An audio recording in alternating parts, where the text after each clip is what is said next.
¿Ha observado usted cómo muchas profesiones tienen su propia manera de comunicación entre quienes trabajan en cada una de ellas? Ya sea que seamos médicos, abogados, mecánicos, agricultores o constructores, no importa nuestra ocupación.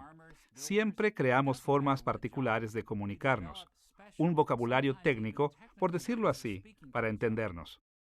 Esto se asemeja a cómo funciona la teología sistemática. Los teólogos sistemáticos desarrollan su teología con un vocabulario especial y crean sus propias formas para comunicarse unos con otros con términos técnicos. Esta es la segunda lección en nuestra serie, Construyendo una teología sistemática, en la cual exploraremos cómo los teólogos protestantes construyen su teología sistemática. Hemos titulado esta lección Términos técnicos en la teología sistemática, y aquí veremos cómo es que la terminología especializada permite que los teólogos cumplan su trabajo. Nuestra lección se dividirá en 3 temas principales. Primero, recibiremos una orientación general sobre la terminología usada en teología sistemática. ¿Cuál es y qué lugar ocupa en la teología sistemática? Segundo, examinaremos la formación de los términos, es decir, cómo los teólogos sistemáticos han desarrollado su forma especial de decir las cosas. Y tercero, analizaremos los valores y los peligros de la terminología sistemática, o sea, la medida en que ésta pueda facilitar o impedir nuestros esfuerzos al construir una teología sistemática. Iniciemos con una orientación básica acerca de los términos técnicos. Para observar una perspectiva más amplia, tocaremos 4 puntos.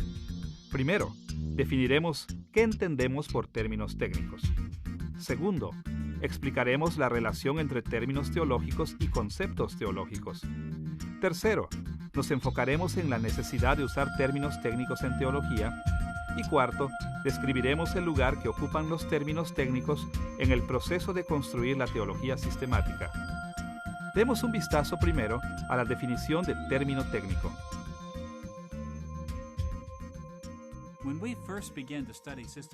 Al iniciar el estudio de la teología sistemática, nos damos cuenta inmediatamente que debemos aprender el lenguaje propio de la materia.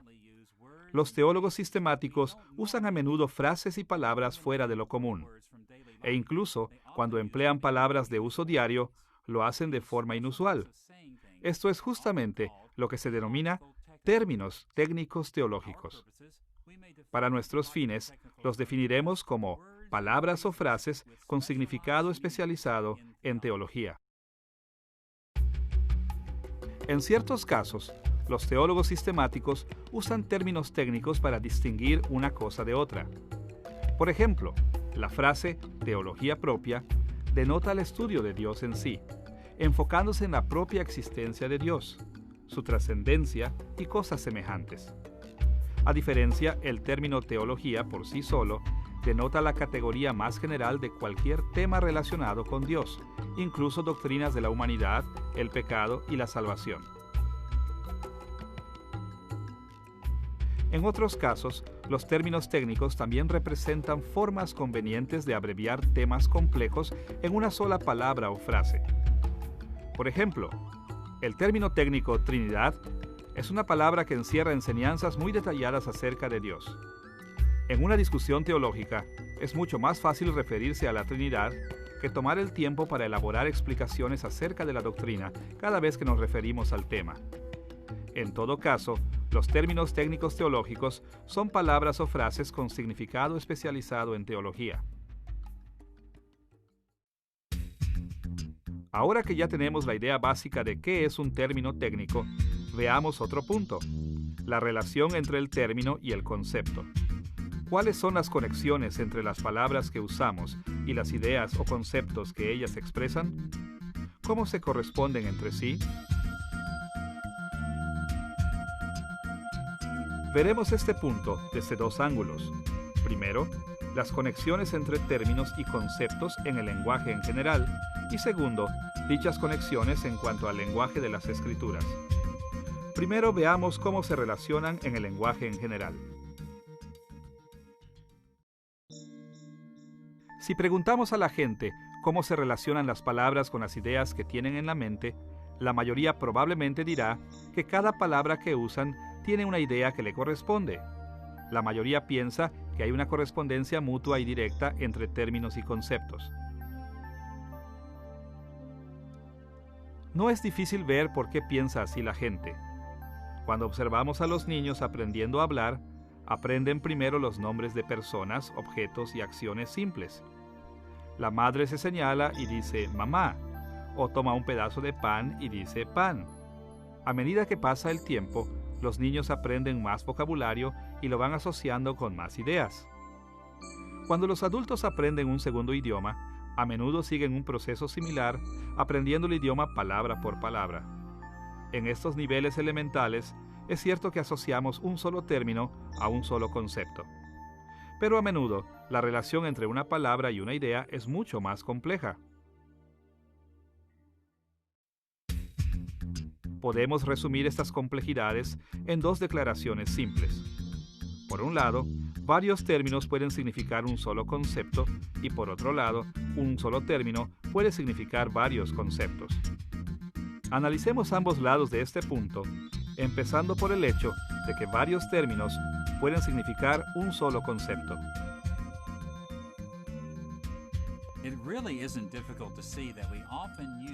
No es difícil ver que a menudo usamos varios términos para expresar una sola idea.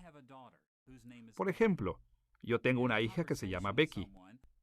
Al conversar con alguien, puedo referirme a ella como Becky, mi hija, la esposa de Warren, la madre de Maggie, la madre de Lily, mi descendencia, mi única hija. En cada caso, los términos varían, pero todos significarán el mismo concepto, es decir, aquella persona querida en mi vida. Igual sucede en múltiples ocasiones en el lenguaje ordinario. Piense nada más en todas las formas con que podemos referirnos al océano, o los términos que usamos para referirnos a un país. En todos los idiomas del mundo es frecuente el caso de que muchos términos expresen el mismo concepto. Por el otro lado, también es cierto que un solo término puede significar varios conceptos. Para ver esto, solamente mire un diccionario en su propio idioma. En muchas ocasiones podemos notar que un solo término tiene varias definiciones, las cuales señalan sus diversos conceptos. Tomemos un ejemplo de uso diario. Consideremos la palabra bar en inglés. Esta palabra en ese lenguaje puede significar muchas cosas. Puede ser una vara, una forma geométrica, una prohibición, un cuerpo de abogados, un mostrador donde se sirve comidas o bebidas y varios significados más. Dependiendo de su uso, esta, al igual que muchas otras palabras, pueden expresar diferentes conceptos. Así pues, se ve que en el lenguaje en general no existe una correspondencia mutua entre un solo término y un solo concepto. Más bien, varios términos pueden referirse a un concepto y un término puede tener varios conceptos.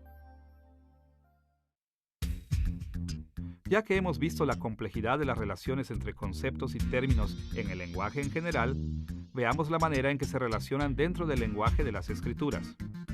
¿Cómo se relacionan las palabras y conceptos entre sí cuando se trata de la Biblia? ¿Es diferente la situación o es la misma?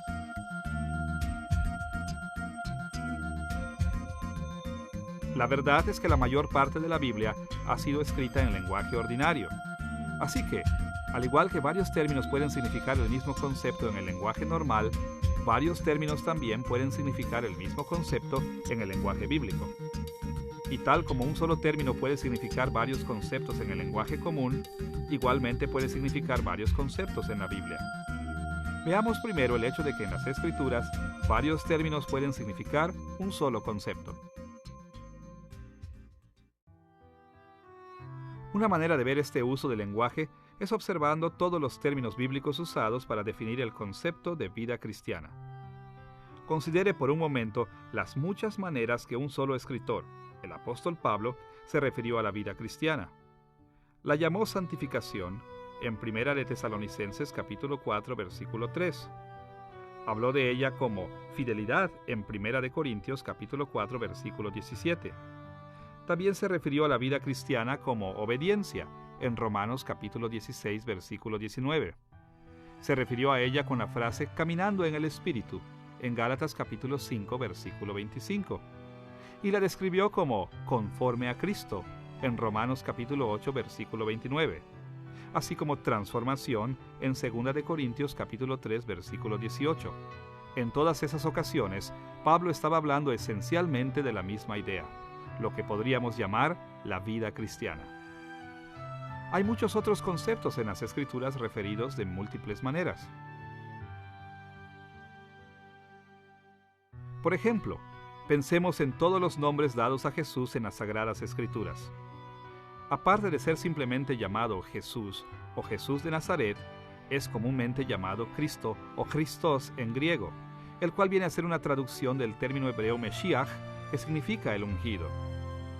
Usualmente también se le llama Señor, como en Hechos capítulo 1, versículo 21, y Salvador, como en 2 de Pedro capítulo 1, versículo 11.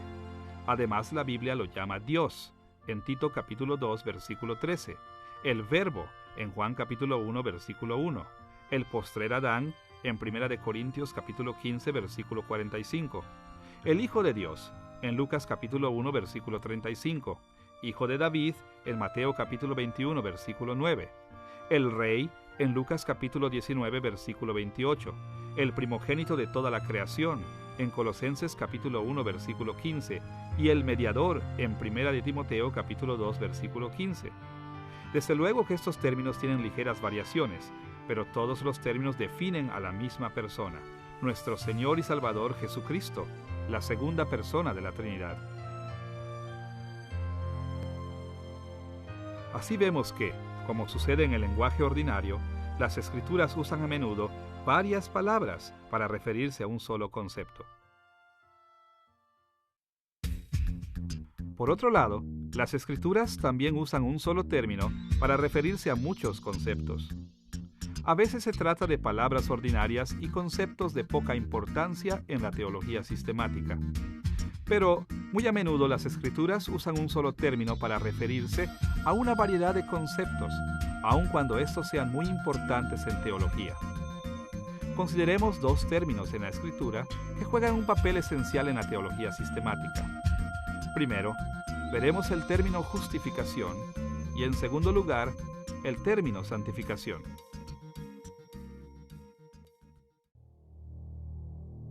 Empecemos tomando la familia de palabras relacionadas con el verbo griego del Nuevo Testamento, dikaiō, el cual usualmente traducimos como justificar, justificado y justificación.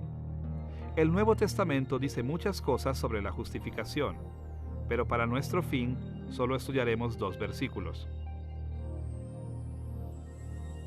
Primero, en Romanos capítulo 3, versículo 28, Pablo escribió estas palabras: porque sostenemos que todos somos justificados por la fe y no por las obras que la ley exige. La palabra justificados se deriva de dikaiō. Aquí y en muchos otros pasajes, Pablo habló de dikaiō como de algo que ocurre por fe solamente, enteramente aparte del mérito humano. En ese sentido, la justificación es la declaración de justicia que toma lugar cuando un cristiano por primera vez cree en Cristo, cuya justicia le es acreditada. Un segundo uso del término dikaiō aparece en Santiago capítulo 2, versículo 24, donde se lee: como pueden ver, a una persona se le declara justa por las obras, y no solo por la fe. Aquí, Santiago usa dikaiō, que se traduce como justa, de manera muy diferente de cuando Pablo lo usó en Romanos capítulo 3, versículo 28. Pablo manifestó que la justificación es por fe solamente. Sin embargo, Santiago dijo que la justificación es por las obras y no solo por la fe. Resulta muy interesante ver cómo tanto Santiago como Pablo recurren al mismo ejemplo de Abraham para probar sus puntos. Cuando miramos la discusión de Pablo acerca de Abraham en Romanos capítulo 4, versículos 1 al 5, vemos claramente que se refería a los eventos de Génesis capítulo 15, cuando Abraham creyó a Dios y esto le fue contado por justicia. Se trata de la justificación inicial de Abraham. Dios lo declara justo por medio de su fe solamente. Sin embargo, Santiago se refería a los eventos de Génesis capítulo 22, los cuales ocurrieron unos 30 años después de los de Génesis capítulo 15. En Génesis capítulo 22, Dios probó a Abraham con el fin de comprobar su fe, mandándole sacrificar a su hijo Isaac en el monte Moria. Santiago capítulo 2, versículo 23 dice que de esta manera la fe previa de Abraham se cumplió. En este caso, Santiago no se refería a la declaración inicial de que Abraham es justo, sino acerca de la prueba o vindicación de su justicia. Entonces, está claro que los autores del Nuevo Testamento emplearon el término griego dikaiō en por lo menos dos formas distintas. Ahora, lo que hemos visto acerca del término justificación no es inusual. Consideremos, por ejemplo, la familia de palabras relacionadas con el verbo griego hagiazo, a menudo traducido santificar, santificación, santo e incluso sagrado. Este término también significa varios conceptos diferentes en el Nuevo Testamento.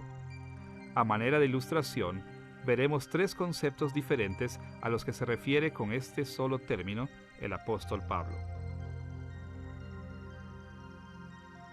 Primero, en la primera epístola a los Corintios, capítulo 6, versículo 11, leemos estas palabras: ya han sido lavados, ya han sido santificados, ya han sido justificados en el nombre del Señor Jesucristo y por el Espíritu de nuestro Dios.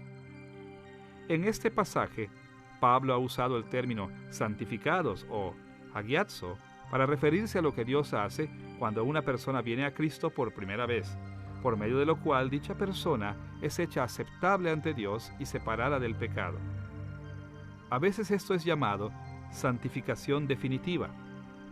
Podemos ver que esto es lo que quiere decir con los otros términos que emplean el contexto inmediato. Habló de los corintios que habían sido lavados y limpios de pecado, santificados o sagrados y aceptables ante Dios, y justificados o declarados justos por la fe.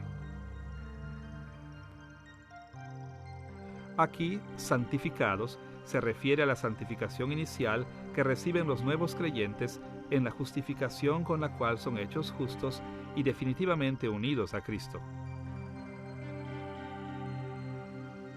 Segundo, otro uso del término santificado o hagiazo aparece en Primera de Tesalonicenses capítulo 4 versículo 3.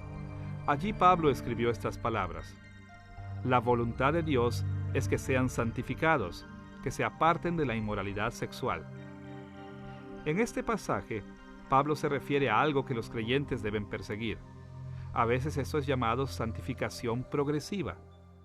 Pablo explicó lo que significa ser santificado, asociándolo con el evitar la inmoralidad sexual. Aquí hagiazo se refiere al proceso continuo del creyente al tratar de evitar el pecado a lo largo de la vida. En un tercer pasaje, Pablo empleó el término hagiazo aún de otro modo. Escuchen lo que escribió en 1 Corintios capítulo 7 versículo 14. Porque el esposo no creyente ha sido santificado por la unión con su esposa, y la esposa no creyente ha sido santificada por la unión con su esposo creyente. Si así no fuera, sus hijos serían impuros, mientras que, de hecho, son santos. En este pasaje, Pablo usó la familia de palabras asociada con hagiazo 3 veces, al describir familias con esposos creyentes y no creyentes. Primero dijo que el esposo no creyente es santificado, hagiazo, por su esposa creyente. Segundo, dijo que igual sucede con la esposa no creyente. Y tercero, usó la forma adjetiva de la palabra para recordar a los corintios que los hijos de estas familias son santos, hagios o santificados. Ahora, Pablo no quiso decir que Dios separa del pecado a estos no creyentes para hacerlos aceptables a Él. Ni tampoco quiso decir que los hijos de los creyentes son salvos. Ni siquiera quiso decir que todos van en busca de una vida santa como cristianos. Del resto de los escritos de Pablo, se desprende claramente que para ser salvos se requiere la fe salvadora. A lo que se refería el apóstol es a lo que podemos llamar santidad sin salvación, es decir, el concepto de que los no creyentes e hijos de familia, con al menos uno de los padres creyente, son santificados en el sentido de ser separados del resto del mundo por la presencia de dicho creyente. Entonces vemos que Pablo usó el término bíblico hagiazo para referirse a la experiencia inicial de un verdadero creyente, al proceso continuo de búsqueda de santidad y a la separación de ciertos no creyentes aun cuando ellos no posean la fe salvadora.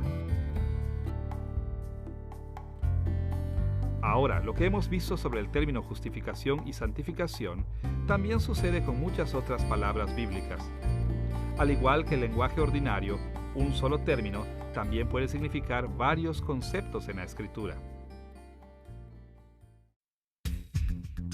Estas complejas relaciones entre términos y conceptos en las Escrituras nos llevan a nuestro tercer punto: la necesidad de términos y frases técnicas en la teología sistemática.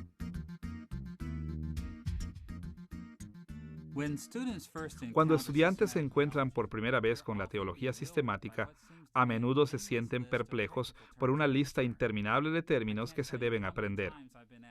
Muchas veces me han hecho preguntas como: ¿por qué no podemos decir las cosas como las dice la Biblia? En un nivel, los términos técnicos no son necesarios. Sería factible estudiar, aprender y enseñar teología aún sin ellos. Pero en otro nivel, la terminología es necesaria para crear un sistema teológico coherente que abarque toda la Escritura. Debido a que las conexiones entre términos bíblicos y conceptos son tan numerosas, los teólogos sistemáticos han desarrollado un vocabulario especial que es a veces artificial, pero que facilita y aclara la comunicación. Ayuda a ver esta necesidad de claridad en ambos lados de la ecuación. Primero, veremos la confusión causada al usar varios términos para referirse a un solo concepto. Y segundo, veremos los tipos de confusión que ocurren cuando un solo término bíblico define varios conceptos. Primero veamos la necesidad de términos técnicos cuando varios términos bíblicos se refieren a un solo concepto. Como hemos visto, los escritores bíblicos a menudo usan el mismo concepto básico con diferentes expresiones.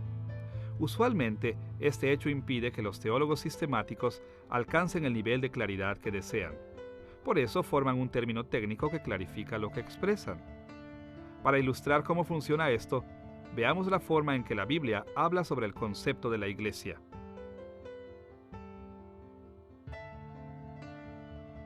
La enseñanza bíblica acerca de la doctrina de la iglesia es comúnmente llamada eclesiología.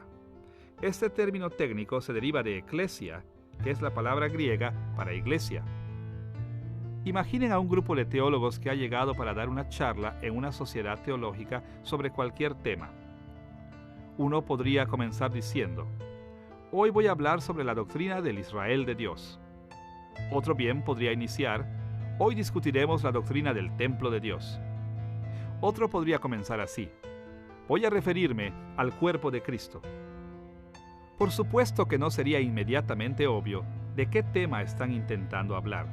Después de todo, en la Biblia, las frases Israel de Dios, templo de Dios y cuerpo de Cristo pueden referirse a otras cosas aparte del concepto de iglesia. Israel de Dios puede tener que ver con la nación israelita. Templo de Dios puede referirse al templo del Antiguo Testamento. El cuerpo de Cristo podría referirse al cuerpo físico de Jesús. ¿Quién sabe? Ahora bien, no habría nada de malo en hablar de la iglesia de todas estas formas. El Nuevo Testamento se refiere al concepto de la iglesia con esta y muchas otras formas. Sin embargo, no resulta difícil imaginar el tipo de confusión causado por declaraciones así. No se podría asegurar si estos teólogos planearon hablar del mismo tópico o de diferentes. Para evitar este tipo de confusiones, los teólogos sistemáticos normalmente adoptan el término eclesiología como el término técnico a usarse en discusiones acerca de la enseñanza bíblica sobre la Iglesia. De hecho, la confusión se da ya que varios términos bíblicos se refieren a un mismo concepto. Pero se puede eliminar esta confusión con el uso técnico de términos con que los teólogos aclaran sus significados. Los teólogos sistemáticos también formulan términos técnicos para evitar confusiones cuando una sola palabra o frase bíblica se refiere a varios conceptos. Con el fin de comunicarse claramente, los teólogos sistemáticos desarrollan definiciones específicas para sus términos técnicos. Tomemos, por ejemplo, las formas en que usamos los términos justificación y santificación en teología sistemática. En la era de la Reforma, los protestantes desarrollaron una forma de describir el ordo salutis, es decir, el orden en que se aplica la salvación a cada individuo, que contrastaba con la teología católico-romana. En vocabulario técnico protestante, la justificación es la declaración de justicia inicial, cuando Dios acredita la justicia de Cristo al individuo. La justificación es monergista o unilateral, es decir, que es trabajo exclusivo de Dios y no depende del ser humano. La santificación, sin embargo, es definida en el Ordo Salutis protestante como un proceso continuo de búsqueda de santidad que sigue a la justificación. La santificación en este sentido no es monergista, sino sinergista, es decir, involucra no solamente a Dios, sino también la voluntad humana. Estas distinciones son muy importantes para la teología protestante. Pero imaginen a los teólogos explicando la doctrina de la santificación usando libremente los términos justificación y santificación en todas las formas que hemos visto que aparecen en el Nuevo Testamento. Se podría esperar que los teólogos dijeran primero, la santificación se da después de la justificación. Esta declaración se ajusta al orden de salvación protestante, pero aquellos teólogos que no se preocupan de mantener el vocabulario técnico del protestantismo podrían también decir, segundo, la santificación ocurre simultáneamente con la justificación, con base en lo que dice el Nuevo Testamento en cuanto a la santidad inicial que se da a la persona al ser ésta justificada. Igualmente, teólogos que no están preocupados con este vocabulario técnico podrían bien decir, tercero, la santificación ocurre sin necesidad de justificación. Esto lo podrían decir basados en lo que el Nuevo Testamento dice acerca de la santificación de hijos y esposos no creyentes de cristianos. Todas estas declaraciones son bíblicas, en el sentido que usan las palabras en formas bíblicas. Y no resulta difícil ver cuán confusas pueden ser las mismas. Si tuviéramos que escuchar a un teólogo decir todas estas declaraciones, una después de la otra sin explicaciones, de seguro tendríamos muchas preguntas. ¿Cuál es la proposición verdadera? No todas pueden ser verdad. A primera vista, pensaríamos que estas proposiciones se contradicen entre sí. Más adelante en esta lección, veremos con mayor detalle cómo los teólogos manejan este tipo de problema. Por el momento, bastará decir que los teólogos sistemáticos tratan de evitar ese tipo de confusión creando un vocabulario especializado o técnico. A medida que discuten temas como la justificación y la santificación, van definiendo estos términos en formas limitadas que restringen las formulaciones teológicas que realizan. Ya que hemos visto la necesidad de términos técnicos en la teología sistemática, dirijamos nuestra atención al lugar que estos términos técnicos tienen en la teología sistemática. Veremos cómo los términos técnicos son los cimientos de la teología sistemática.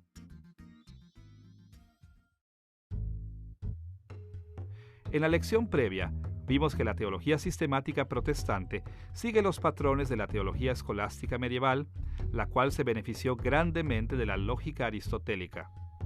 En este aspecto, la teología sistemática sigue 4 pasos importantes.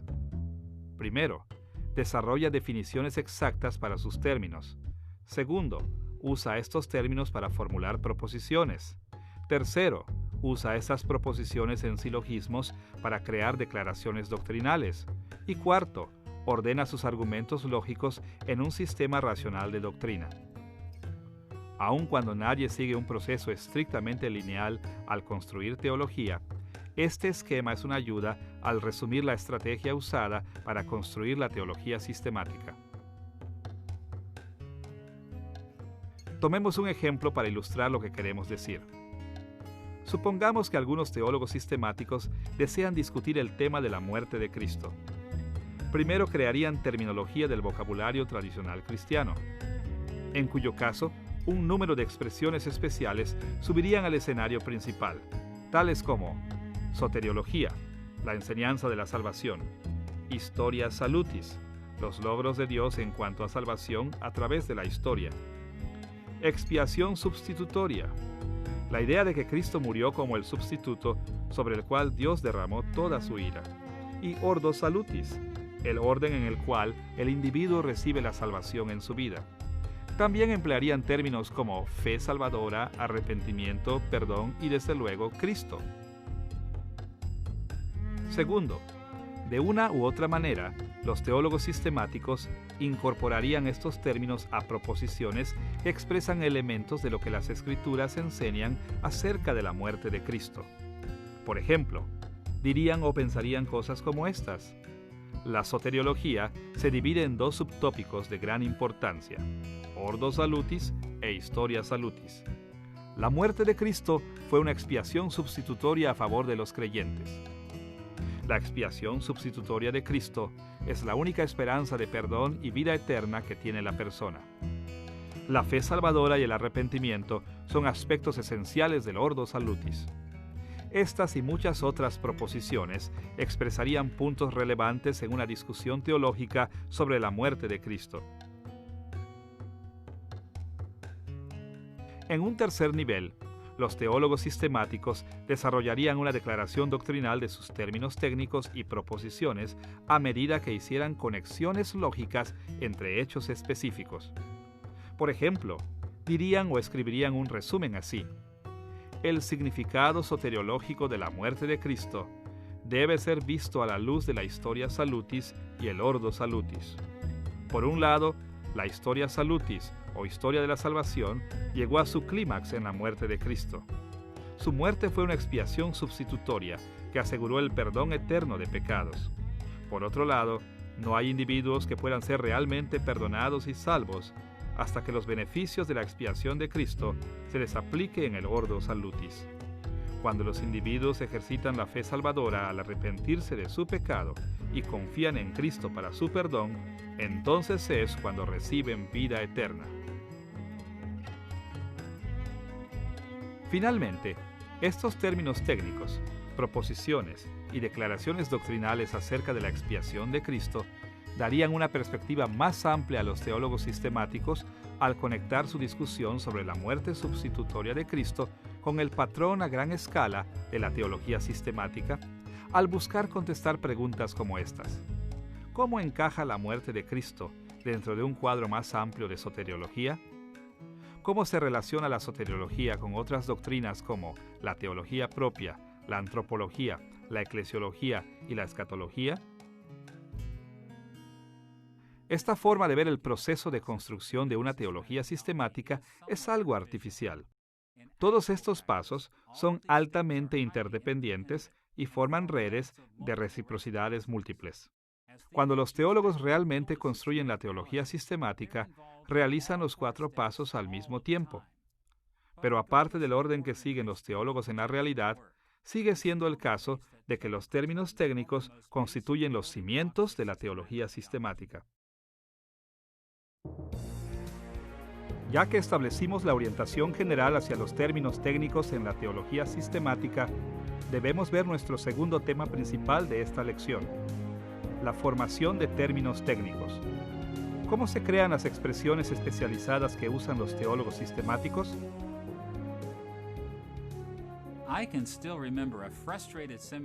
Aún recuerdo a un seminarista que me buscó después de clases muy desconcertado y me dijo, ¿de dónde saca todas esas palabras tan raras? Lo miré y le contesté, la mayoría de las palabras que uso no son mías, las he sacado de los teólogos sistemáticos.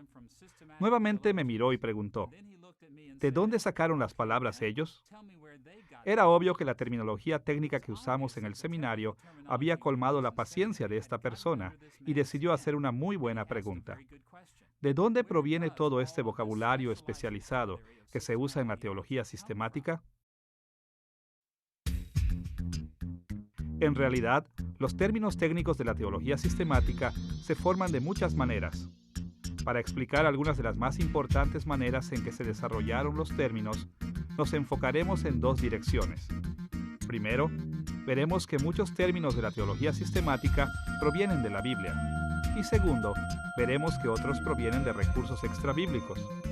Primero veamos algunas maneras en que los teólogos sistemáticos obtienen sus términos de la Biblia. La mayoría de los cristianos se sienten mucho más cómodos cuando los teólogos usan expresiones bíblicas en su teología. Nosotros queremos que nuestra teología sistemática sea fiel a la enseñanza de las Escrituras. Por eso nos agrada mucho más cuando los teólogos suenan como la Biblia. Incluso así, debemos darnos cuenta que usar terminología bíblica como vocabulario técnico no es tan sencillo como parece. Los teólogos sistemáticos en realidad forman términos técnicos que provienen de las Escrituras de por lo menos tres maneras.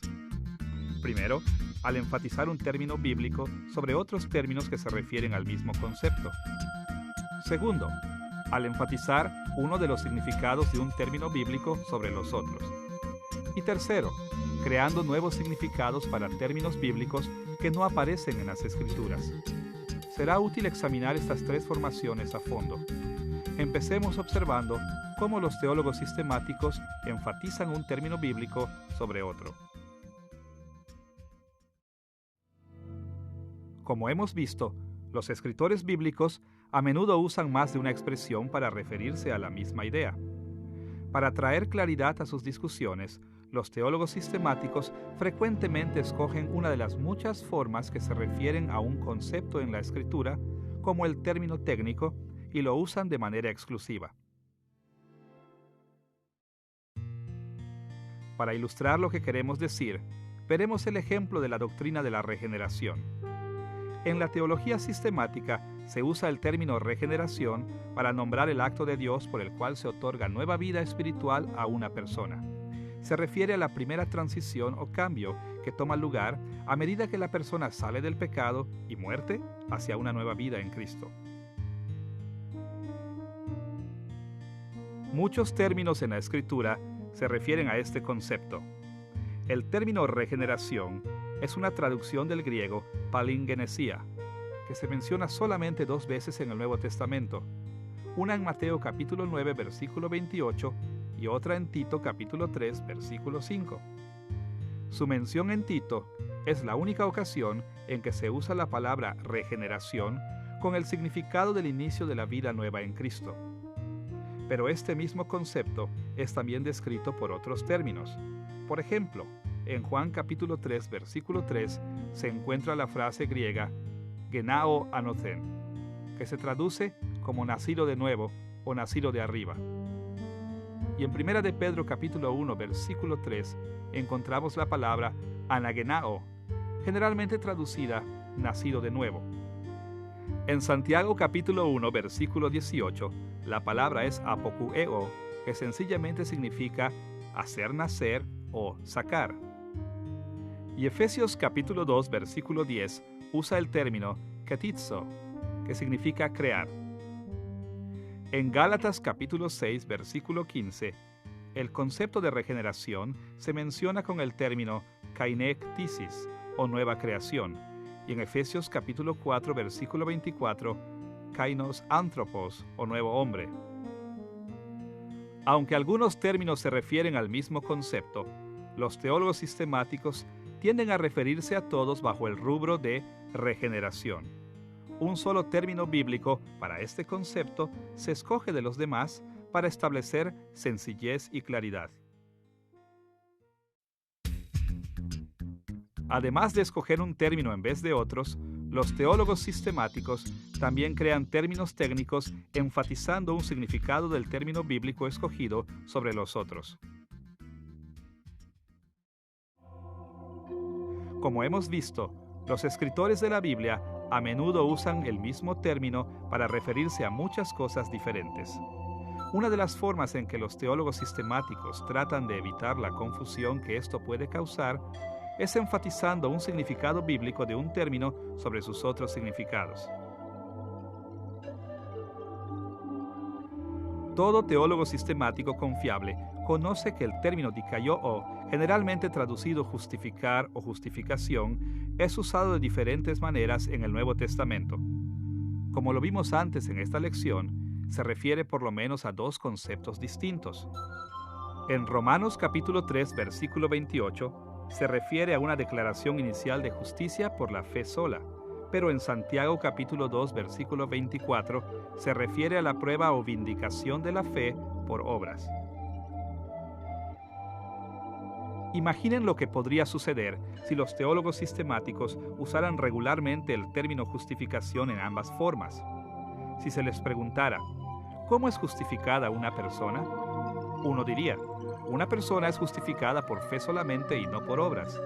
Pero otro diría, una persona es justificada por obras y no solo por la fe. Este tipo de conversación teológica pronto se volvería muy confusa. Una forma que los teólogos sistemáticos tienen para evitar este tipo de confusión es dar al término justificación un carácter técnico teológico, enfatizando uno de los significados bíblicos del término dikaiō sobre otros. En respuesta a la falsa doctrina de la Iglesia Católica Romana, los protestantes han enfatizado el significado de justificación como declaración de justicia. Así vemos que los teólogos sistemáticos superan la confusión que nace de los diversos significados que se usan en la Biblia. Esta preferencia da a la expresión la calidad de término técnico teológico. Así vemos que los teólogos sistemáticos superan la confusión que nace de los diversos significados que se usan en la Biblia. Esta preferencia da a la expresión la calidad de término técnico teológico. Además de enfatizar un término o un significado, los teólogos sistemáticos también forman su vocabulario técnico del lenguaje bíblico, dando nuevos significados a los términos bíblicos. Es decir, que usan palabras bíblicas en maneras nunca usadas en la Biblia.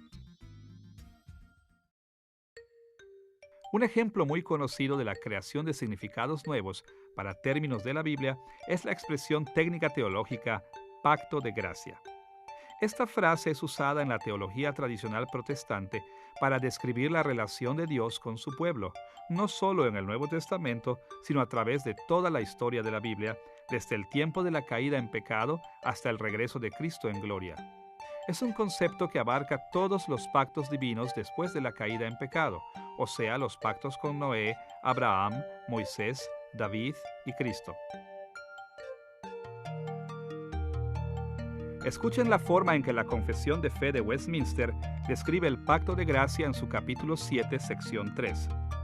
El hombre, por su caída, se hizo incapaz para la vida que tenía mediante el pacto de las obras, por lo que agradó a Dios hacer un segundo pacto, llamado comúnmente el pacto de gracia, según el cual Dios ofrece libremente a los pecadores vida y salvación por Cristo Jesús.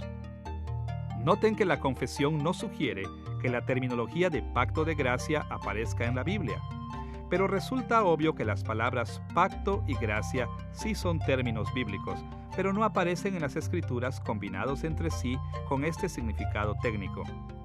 Como resultado, la confesión dice que el convenio del pacto es comúnmente llamado el pacto de gracia. La relación entre Dios Padre e Hijo, que se revela a través de toda la historia de la Biblia, es comúnmente llamada así por los teólogos, pero no por la Biblia. Los teólogos sistemáticos han creado esta terminología técnica usando expresiones bíblicas en nuevas formas. En efecto, El concepto expresado por el término pacto de gracia es un concepto bíblico. Existe unidad en toda la actividad salvadora de Dios en la Biblia, y esa unidad es dada por medio de pactos y de gracia. Pero ya que las Escrituras no tienen un término para este gran concepto, entonces los teólogos sistemáticos construyen este término técnico para expresarlo. Entonces, vemos que los teólogos forman terminología técnica usando lenguaje bíblico en por lo menos tres maneras: enfatizando un término bíblico para un concepto sobre otros términos, enfatizando un significado del término sobre otros significados, y dando un significado nuevo al término basado en la Biblia. Por estos medios, los teólogos sistemáticos buscan asegurar la claridad de sus discusiones sobre la fe cristiana. Ahora que hemos visto cómo los teólogos sistemáticos van formando sus términos técnicos usando el lenguaje bíblico, debemos ver la segunda de estas maneras importantes en que formamos estos términos especiales. Los teólogos sistemáticos también derivan su terminología de otros recursos fuera de las Escrituras. Debemos siempre recordar que los teólogos cristianos han tenido que aprender a comunicar las enseñanzas cristianas en varias culturas donde Dios los haya ubicado. Esta es la razón por la cual los teólogos patrísticos a menudo se expresaban en términos neoplatónicos y por la que los teólogos escolásticos generalmente lo hacían con terminología aristotélica. Los teólogos sistemáticos protestantes también han continuado en obediencia al mandato de Cristo, usando términos extrabíblicos, usando a la vez terminología de períodos previos o prestando términos de sus culturas contemporáneas.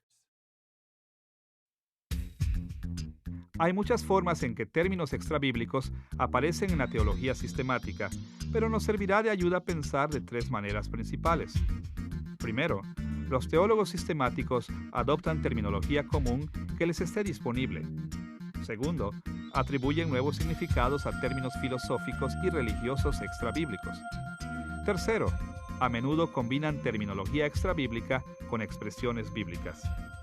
Consideremos primero cómo ellos usan formas extrabíblicas que adoptan de su terminología común. Tal vez la manera más sencilla en que los teólogos sistemáticos obtienen términos de la terminología extrabíblica al explicar las enseñanzas de la Escritura es adoptando vocabulario común de sus culturas. Pues bien, en el período patrístico, esta base de palabras y frases provenían del lenguaje griego, lengua primaria de los académicos cristianos en el mundo mediterráneo de la época. En el período medieval, la lengua primaria de los académicos cristianos era el latín. En la era moderna, los cristianos han empleado terminología de los idiomas de las diferentes culturas en las que han incursionado significativamente. Uno de los ejemplos más importantes del uso de terminología común extrabíblica es el término Trinidad. La palabra Trinidad primero apareció por el año 180 después de Cristo, cuando Teófilo de Antioquía usó el término griego trias para describir este atributo de Dios. Este término fue más tarde traducido al latín como trinitas, para significar la tríada. Pues bien, el término Trinidad nunca aparece en la Biblia, ni fue tampoco una expresión filosófica o religiosa. Simplemente fue un término derivado del término común tres. Eventualmente, este término extrabíblico vino a ser el rubro bajo el cual los teólogos expresaban el hecho de que las Escrituras a veces hablan de Dios como tres y otras veces como uno. Tal como los obispos del primer concilio de Constantinopla lo pusieron en el año 381 después de Cristo. Hay una sola divinidad, poder y substancia del Padre y del Hijo y del Espíritu Santo. La dignidad siendo igual y la majestad siendo igual en tres hipóstasis perfectas. En otras palabras, tres personas perfectas. En el pasado y el presente, la Iglesia ha enfrentado un número de enseñanzas falsas acerca de las relaciones del Padre, Hijo y Espíritu Santo. Puesto en lenguaje sencillo, algunos grupos han tendido a realzar la unidad del Padre, Hijo y Espíritu Santo, mientras otros han realzado su distinción. Con el fin de reflejar la enseñanza completa de la Escritura sobre la unidad y la diversidad de la divinidad, los cristianos ortodoxos usan la expresión extrabíblica Trinidad como un término técnico que significa que Dios es tres personas perfectas, pero uno solo en poder y esencia. Este término extrabíblico ayuda a clarificar estos temas. Dios es la Trinidad. En segundo lugar, los teólogos sistemáticos también crean nuevos significados con terminología extrabíblica usada en discusiones filosóficas y religiones no cristianas. Ellos adoptan dichos términos y modifican su significado para que se conformen a la enseñanza cristiana y la expliquen. Cuando los cristianos evangélicos observan que muchos términos de teología sistemática provienen de fuentes religiosas o filosóficas extrabíblicas, objetan su uso. Es común temer que los teólogos se extravíen al usar vocabulario aparte del que encuentran en la Biblia. De hecho, debemos siempre estar en guardia ante la invasión de ideas falsas no cristianas dentro de la teología cristiana. Pero, a la vez, siempre que los teólogos sistemáticos mantengan las Escrituras como juez supremo, las expresiones extrabíblicas, sean religiosas o filosóficas, pueden servir de gran ayuda. Un ejemplo de un personaje bíblico que hace lo mencionado aparece en Hechos capítulo 17. Se trata del muy conocido pasaje cuando Pablo se dirige a una multitud en el Areópago de Atenas. En un punto de su discurso, Pablo citó positivamente a tres poetas griegos. Escuchen lo que dijo en Hechos capítulo 17, versículos 28 y 29. Como algunos de sus propias poetas griegos han dicho, de él somos descendientes. Por tanto, siendo descendientes de Dios, no debemos pensar que la divinidad sea como el oro, la plata o la piedra, escultura hecha como resultado del ingenio y de la destreza del ser humano. La expresión de él somos descendientes fue previamente usada por dos poetas griegos en diferentes épocas, Cleanto y Arato. Sin embargo, Pablo adoptó confiadamente esas dos expresiones paganas como suyas propias, diciendo en el versículo 29, por lo tanto, siendo descendientes de Dios. Pues bien, Cleanto y Arato se referían realmente a Zeus, el principal dios del panteón griego, no al dios de la Biblia.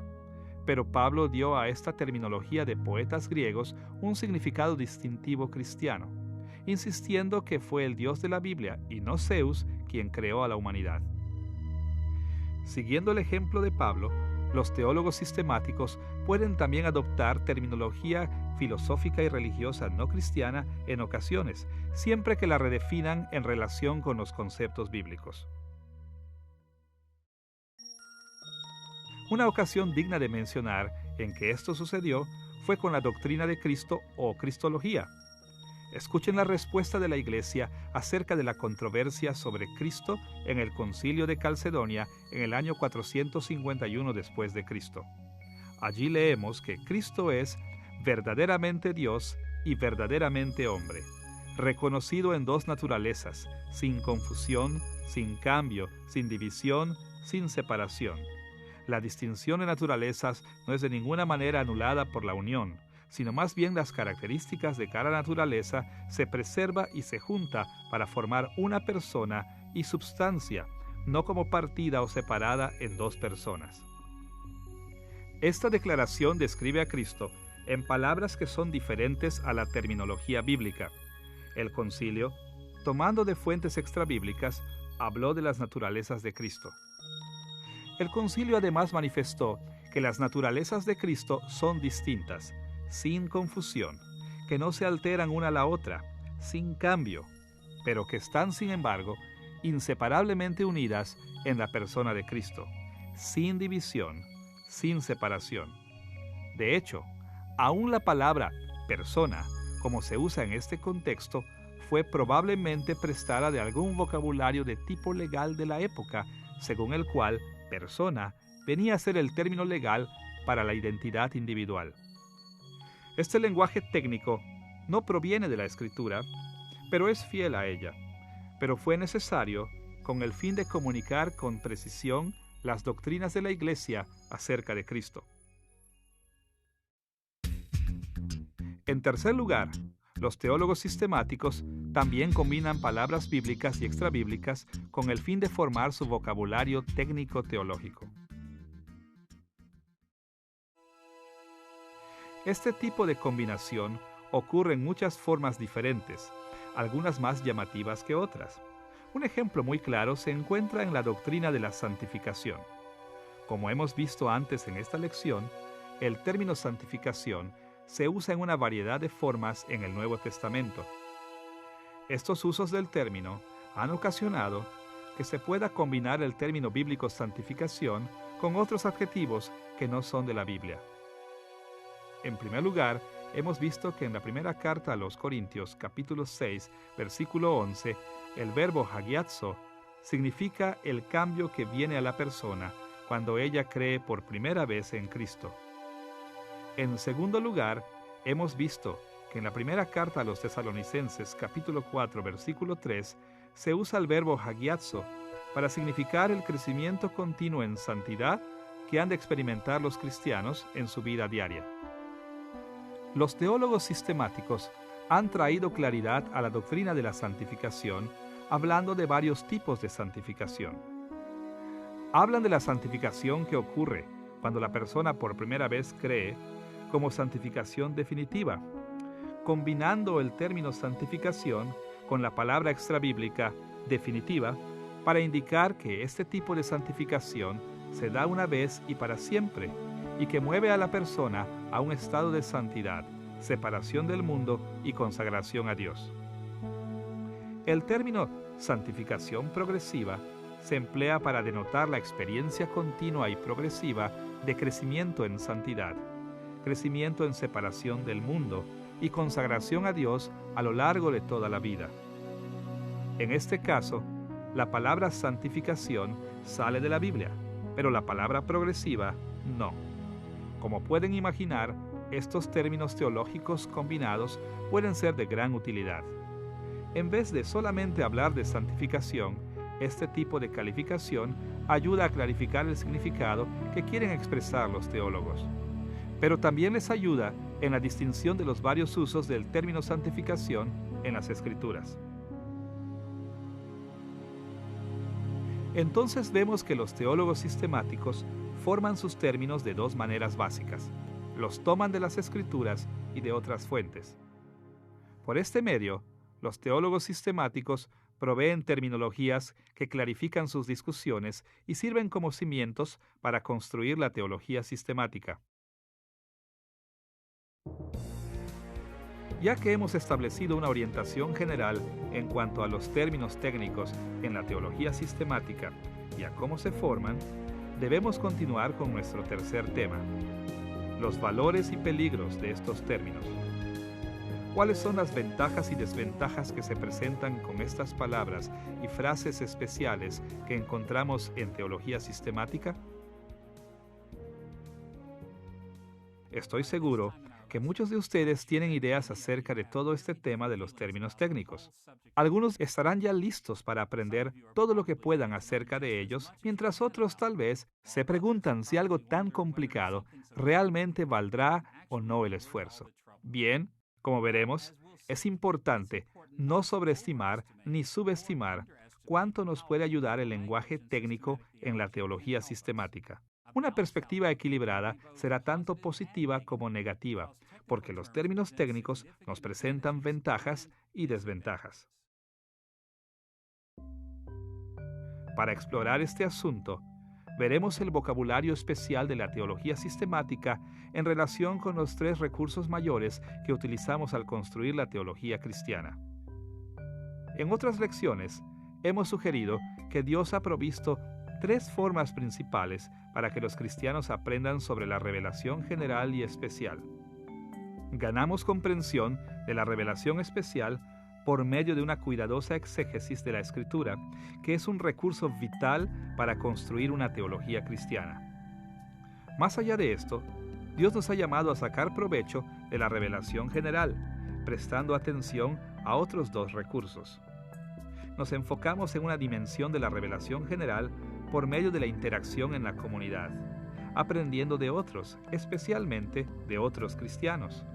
Y nos enfocamos en otro aspecto más importante de la revelación general, prestando atención a la vida cristiana, es decir, nuestra experiencia personal de vivir para Cristo a medida que buscamos crecer en nuestra santificación personal. La exploración de estos recursos, que nos informan sobre cualquier tema, nos ayuda a construir una teología cristiana responsable.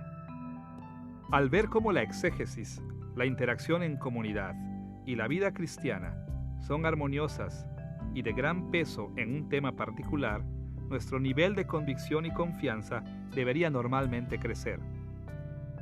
Estos recursos altamente interdependientes, la exégesis, la interacción en comunidad y la vida cristiana, nos ayudan de formas innumerables en la construcción de nuestra teología cristiana. Debido a que estos recursos son tan críticos, exploraremos los valores y los peligros de los términos técnicos en la teología sistemática, cada uno por separado. Primero, veremos los términos técnicos y la vida cristiana. Segundo, exploraremos los términos técnicos en relación con la interacción en comunidad. Y tercero, los examinaremos en conexión con la exégesis de la Escritura. Primero veamos el recurso teológico de la vida cristiana. Recordarán de la lección anterior que la vida cristiana es el proceso de santificación personal. Esta debe darse al menos en 3 niveles: el conceptual, el conductual y el emocional. O como ya lo hemos señalado, la santificación involucra el desarrollo de la ortodoxia, ortopraxis y ortopatía. Estas 3 dimensiones de la vida cristiana son altamente interdependientes y forman redes de reciprocidades múltiples. Pensar correctamente, u ortodoxia, afecta nuestro comportamiento, ortopraxis, y nuestras emociones, ortopatía. Nuestros comportamientos, ortopraxis, influencian la forma en que conceptualizamos las cosas, ortodoxia, y cómo nos sentimos acerca de ellas, ortopatía. Y desde luego, nuestros sentimientos, ortopatía, influencian profundamente cómo nos comportamos, ortopraxis, y cómo pensamos, ortodoxia. El tiempo no nos permite explorar todas las formas en que los términos técnicos inciden en esta interacción. Entonces, debemos limitarnos a una forma principal en que ellos realzan la vida cristiana y a una forma en que la dificultan. Primero, veamos una manera en que el vocabulario especial de la teología sistemática puede ser un realce positivo para la vida en Cristo. Una de las mayores ventajas de aprender términos técnicos para la vida cristiana es que sirven como referencias sencillas para enseñanzas bíblicas muy complejas. De manera inicial, la lista de expresiones especiales que aparecen en la teología sistemática puede ser amenazante. Hay tantos términos y parecen tan difíciles de recordar. Pero con el tiempo, los términos técnicos en verdad ofrecen la gran ventaja de facilitar las cosas. Podemos recordar enseñanzas bíblicas muy complicadas de manera rápida con un término técnico y luego aplicarlas a nuestro pensamiento, comportamiento y emociones. Imaginen por un instante a una persona que no tiene mucho conocimiento del vocabulario de teología sistemática. Por ejemplo, aunque parezca increíble, a menudo algún nuevo creyente me pregunta: ¿Jesús es Dios o Hijo de Dios? No es difícil comprender por qué las personas pueden estar confusas en este respecto. Cuando leen la Biblia sin un conocimiento de términos técnicos, no tienen un concepto a la mano que les pueda auxiliar. Leen un pasaje bíblico y parece que dice que Jesús es Dios. Leen otro pasaje y parece decir que es el Hijo de Dios que se somete a Dios. No nos sorprendamos entonces que los cristianos a menudo se hallen confusos en cuanto a preguntas prácticas como: ¿a quién debo orar? ¿A Jesús o a Dios? Si Jesús nos enseñó a orar al Padre, entonces, ¿por qué muchos cristianos oran a Jesús? O estas otras: Si Jesús nos enseñó a orar al Padre, ¿por qué cantamos alabanzas al Espíritu Santo?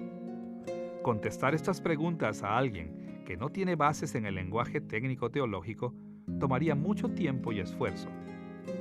Deben consultar innumerables pasajes bíblicos y agruparlos en una especie de comprensión forzada.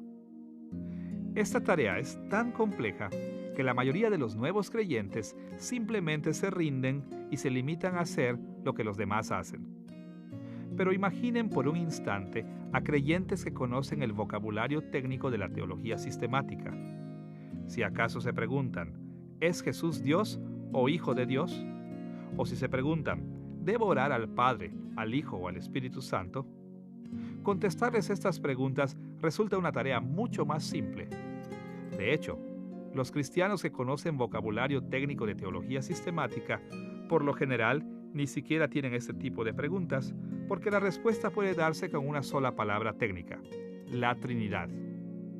Si una persona sabe el significado de este término, entonces muchas preguntas de este tipo pueden contestarse casi de forma inmediata y podemos casi intuitivamente aplicar la respuesta ortodoxa a la ortopraxis y la ortopatía. La habilidad de simplificar y recordar temas complejos es uno de los mayores beneficios que los términos técnicos ofrecen a nuestra vida cristiana. Aun cuando el vocabulario especial de la teología sistemática puede contribuir a mejorar nuestra vida cristiana en varias maneras, debemos estar al tanto de que también puede presentar dificultades para nuestra santificación. Al verme a mí mismo y a otros llegar a estar más familiarizados con las expresiones técnicas de la teología sistemática, ha saltado a primer plano una y otra vez una desventaja. Conocer este vocabulario especial nos puede llevar al orgullo espiritual. Esto es especialmente verdad con aquellos que comienzan a estudiar teología. El problema resulta de la siguiente manera. Los estudiantes de teología invierten gran energía intelectual aprendiendo estos términos teológicos y ven que su uso es muy conveniente.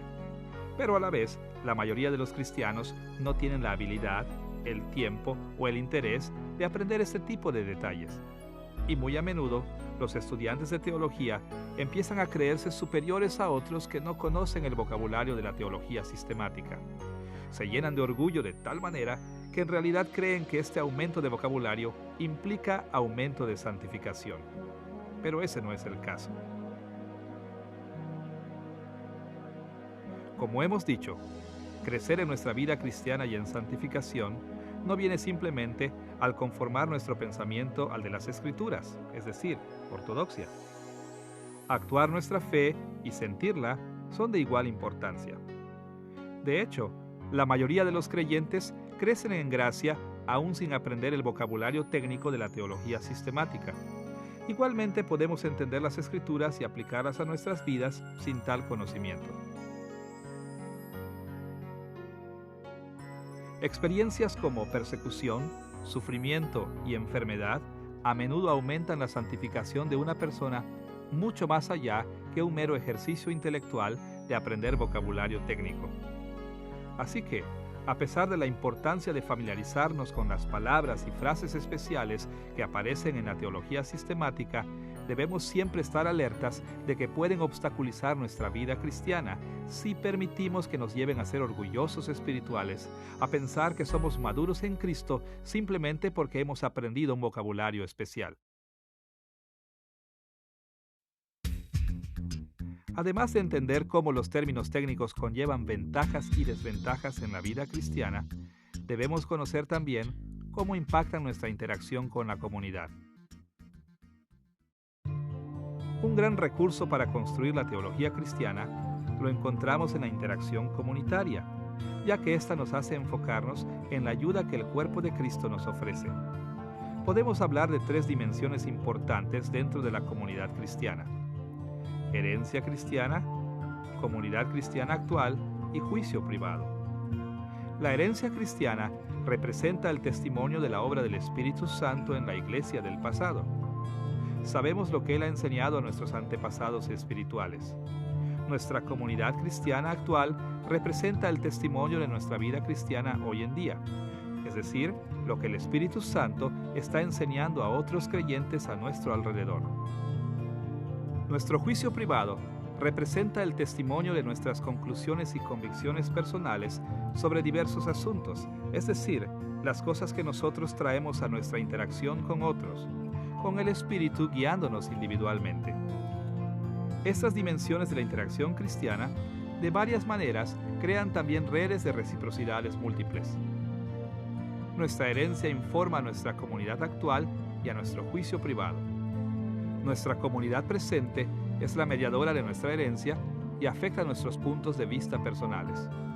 Y nuestro juicio privado también es el mediador entre las influencias de nuestra comunidad pasada y la actual. Con todas estas dinámicas básicas en mente, debemos explorar algunas formas en que el vocabulario de teología sistemática podría realzar u obstaculizar la interacción en comunidad. Veamos primero una forma importante en que los términos técnicos realzan la interacción en comunidad. Una de las formas en que los términos técnicos pueden realzar la interacción en comunidad se reduce a una sola palabra: comunicación. Cuando los cristianos son capaces de usar las expresiones especiales desarrolladas por los teólogos sistemáticos, pueden comunicarse mucho más efectivamente. Por un lado, podemos interactuar más efectivamente con nuestra herencia cristiana si conocemos el lenguaje de la teología sistemática.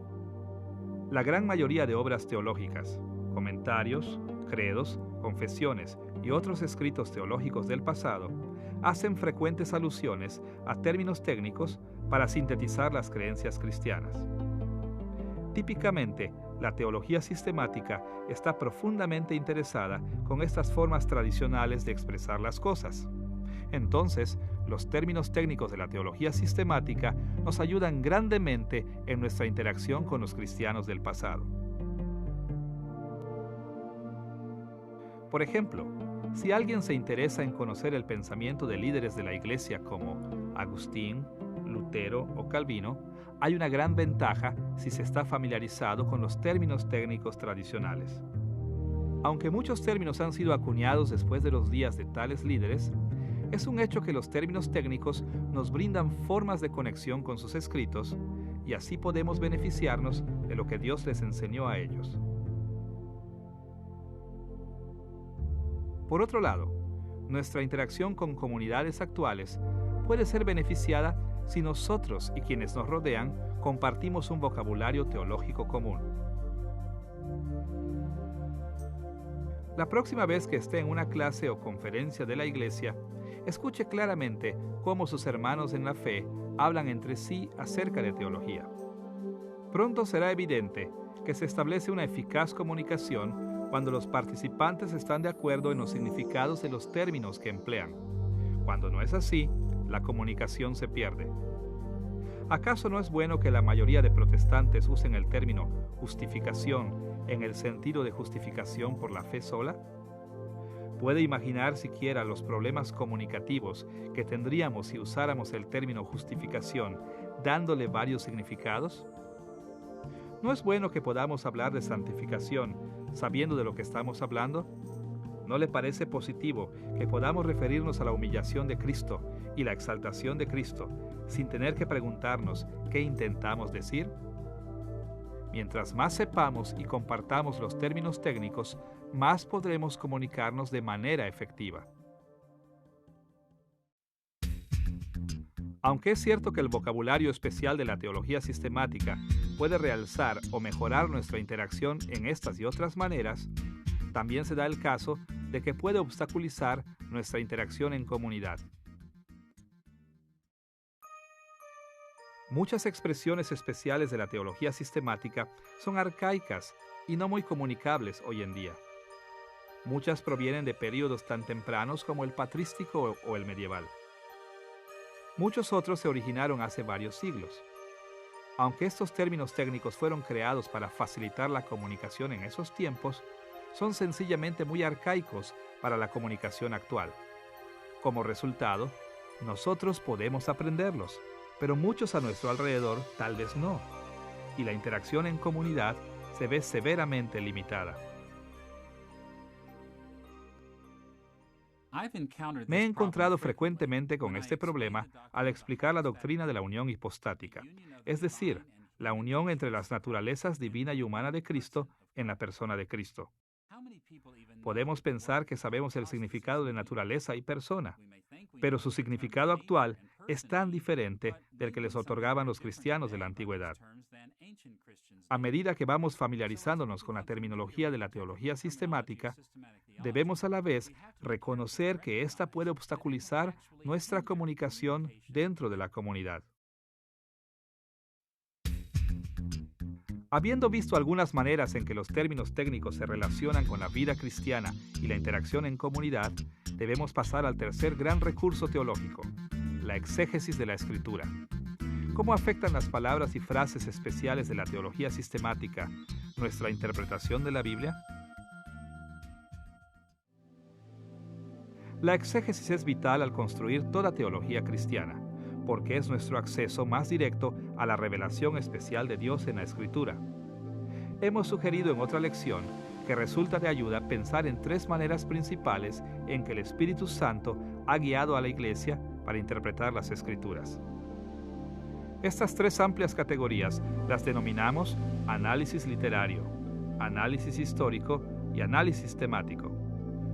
Primeramente, en un análisis literario, se mira a la Escritura como si fuera un cuadro, una presentación artística diseñada por autores humanos bajo la inspiración divina para influenciar a sus audiencias originales por medio de sus rasgos literarios distintivos. Segundo, el análisis histórico mira a la Escritura como una ventana a la historia, es decir, como una forma de mirar y aprender eventos históricos de la antigüedad por medio del reporte inerrante de la Escritura. Y tercero, el análisis temático trata a la Escritura como un espejo, o sea, una forma de reflexionar sobre preguntas y tópicos que nos interesan. Cada vez que interpretamos la Biblia, operamos de una u otra manera en todos estos niveles de análisis, ya que son altamente interdependientes. Estos también forman redes de reciprocidades múltiples. Sin embargo, en algún momento dado, podemos enfatizar uno sobre los demás dependiendo de nuestra necesidad o propósito. La teología sistemática emplea el enfoque temático de la Escritura más que ninguna otra estrategia exegética. Los teólogos sistemáticos buscan hallar lo que la Biblia enseña acerca de temas o tópicos de su especial interés. Dicho de otra manera, los teólogos sistemáticos se acercan a las Escrituras con preguntas relacionadas a doctrinas en particular. Se formulan preguntas como: ¿qué dice la Biblia acerca de Dios? ¿Qué dice acerca de la humanidad? ¿Qué dice acerca de la salvación? Ellos escudriñan las Escrituras y juntan información de uno y otro pasaje con el fin de encontrar respuestas a tales preguntas. Uno de los mayores desafíos que enfrentan los teólogos sistemáticos en este proceso es cómo determinar cuáles textos se refieren a sus preguntas. ¿Se refiere este pasaje a esta doctrina? ¿Habla este pasaje de este o de otro tópico? A veces la selección de uno u otro pasaje es obvia, pero muchas veces no lo es tanto. Y la terminología técnica en teología sistemática es uno de los factores que complican el proceso entero. Para comprender cuán cierto es esto, debemos recordar que las relaciones entre los términos y los conceptos en las Escrituras son muy complejas. Entre otras cosas, muchos términos bíblicos pueden significar un concepto, y un solo término significa varios conceptos. Estas conexiones múltiples varían de un lugar a otro de la Escritura y a veces llegan a ser muy confusas. Sin embargo, por otro lado, los teólogos sistemáticos han desarrollado terminología técnica para evitar estos tipos de ambigüedad. Han creado términos de definición tan específica que buscan expresar un único concepto teológico. En este sentido, en teología sistemática, existe una correspondencia uno a uno entre términos y conceptos. Ahora, esta diferencia entre términos y conceptos en la teología sistemática bíblica nos lleva a una observación muy importante. Los teólogos sistemáticos ejercen libertad en cuanto a terminología. no buscan conformar sus expresiones teológicas a las expresiones de la Biblia. En vez de eso, los teólogos sistemáticos usan términos bíblicos de maneras propias. También emplean términos extrabíblicos e incluso los combinan de ambas fuentes. Sin embargo, a la vez, en el nivel de conceptos, los teólogos bien fundamentados siempre buscan conformidad conceptual con la Escritura. Ellos se esfuerzan por entender las ideas que la Biblia enseña y explicarlas en su propia terminología. Aunque ejercitan libertad en cuanto a terminología, los teólogos sistemáticos tienen como meta la conformidad conceptual. Esta distinción básica nos ayuda a ver por qué los términos técnicos de la teología sistemática pueden tanto realzar como dificultar nuestra exégesis de la Escritura. En resumen, cuando las distinciones entre libertad lexicológica y conformidad conceptual se tienen en mente, nuestra habilidad de seleccionar los pasajes correctos para algún tópico en particular puede realzarse grandemente. Pero cuando se olvida esto, nuestra habilidad de seleccionar adecuadamente puede dificultarse también grandemente. Pensemos primero acerca de una forma en que la comprensión de la libertad lexicológica y la conformidad conceptual en teología sistemática pueden ser de ayuda en la exégesis. Desafortunadamente, muchos intérpretes de las Escrituras a menudo operan en una forma que puede llamarse sobre-restringida. Ellos asumen incorrectamente que un pasaje de la Escritura habla de algún concepto teológico solo si el pasaje usa el término técnico que ellos identifican con tal tópico. Si su término especial teológico, que usualmente se trata de una expresión técnica de la teología sistemática, no aparece en el pasaje, ellos lo excluyen de manera incorrecta. En realidad, los teólogos sistemáticos no deben sobre-restringir, sino seleccionar apropiadamente a medida que exploran las Escrituras. Pueden hacerlo cuando recuerdan que los escritores bíblicos expresan tópicos con todo tipo de términos. Los escritores bíblicos a menudo comentan sobre un tópico o concepto, aun cuando sus expresiones no correspondan con los términos técnicos de la teología sistemática. Por esta razón, cuando los teólogos sistemáticos buscan información en las Escrituras acerca de algún tópico, deben cuidarse de no sobre-restringir, buscando solamente ciertas palabras. A su vez, deben explorar pasajes cuyos conceptos sean relevantes. Por ejemplo, en esta lección hemos visto que las Escrituras usan muchos términos para describir el concepto o doctrina de la regeneración. La transformación inicial de una persona al pasar de muerte espiritual a vida en Cristo se llama regeneración solo en Tito capítulo 3 versículo 5. Pero, si los teólogos sistemáticos se restringen a este solo pasaje, debido a que su término técnico no aparece en otro lugar, no van a aprender mucho acerca de este tópico en su exégesis de la Escritura. La enseñanza de la Biblia sobre la transformación inicial de una persona al pasar de muerte a vida en Cristo no se restringe al término regeneración. Las Escrituras hablan de la misma doctrina teológica usando términos como el nuevo hombre, nacido de arriba, nacido de nuevo, y con innumerables expresiones más. Pasajes que expresan el nuevo hombre no necesitan ser catalogados como una doctrina aparte. Tampoco versículos que mencionan nacido de arriba o nacido de nuevo. Todos hablan del mismo tópico teológico. De hecho, hay pasajes que hablan de este tópico o concepto sin siquiera usar una frase o palabra en particular. Cuando los teólogos sistemáticos recuerdan que ejercen libertad lexicológica y apuntan a la conformidad conceptual con la Escritura, pueden aprender acerca de la regeneración de todo tipo de pasajes. Pueden ser mucho más comprensivos al ver lo que las Escrituras enseñan acerca del concepto de transformación inicial, sin importar cómo se exprese en la Biblia. Aunque es verdad que al tener en mente que la libertad lexicológica y la conformidad conceptual pueden realzar nuestras exégesis, olvidarlo puede obstaculizar nuestra interpretación de la Escritura. Esto es cierto en muchas maneras, pero una de las más comunes en que los términos técnicos obstaculizan la exégesis es lo que podríamos llamar sobregeneralización.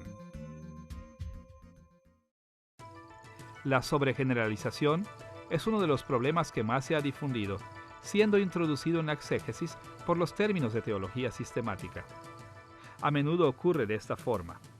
Cuando los estudiantes aprenden terminología especial en teología sistemática y encuentran que es de gran ayuda, con frecuencia comienzan a leer sus definiciones técnicas en cada lugar que la expresión aparece en la Escritura.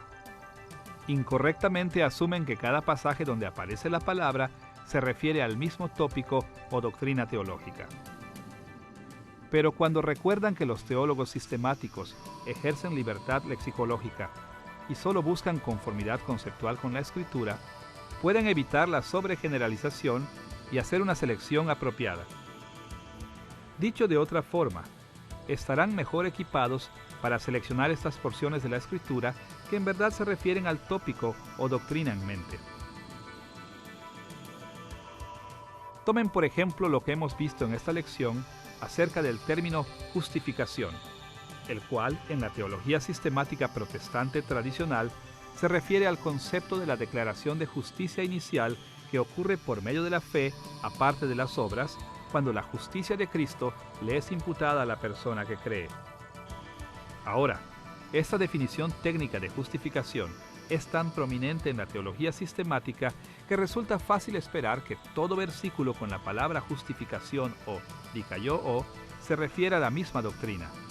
Entonces, los intérpretes o fuerzan el significado técnico de justificación en pasajes donde no tiene ese significado, o bien modifican la doctrina tradicional de la justificación para acomodar pasajes incorrectamente seleccionados. Hemos visto que Santiago capítulo 2 versículo 24 utiliza el término justificación o dikaiō en una forma que difiere de la teología sistemática tradicional. Desafortunadamente, algunos teólogos han pensado que, como el término justificación aparece en este pasaje, debe referirse a la doctrina de justificación de la teología sistemática. Como resultado, confunden la doctrina de justificación con los muchos usos del término en la Escritura. Debido a que los teólogos sistemáticos ejercen libertad lexicológica y solamente buscan conformidad conceptual con la Escritura, debemos cuidarnos de nunca simplificar el uso diverso de términos en la Escritura. El obrar de este modo obstaculizará grandemente nuestra exégesis. Así que, los términos técnicos en la teología sistemática pueden tanto realzar como obstaculizar nuestro uso de los tres recursos teológicos. Los términos técnicos son de valor para la vida cristiana, la interacción en comunidad y la exégesis de la Escritura, pero también conllevan peligros que deben ser evitados cuando hacemos uso de estos grandes recursos teológicos. En esta lección, hemos explorado las varias dimensiones de los términos técnicos en la teología sistemática. Hemos visto una orientación en cuanto a lo que son los términos técnicos y cómo se ajustan dentro de todo el proceso de la teología sistemática.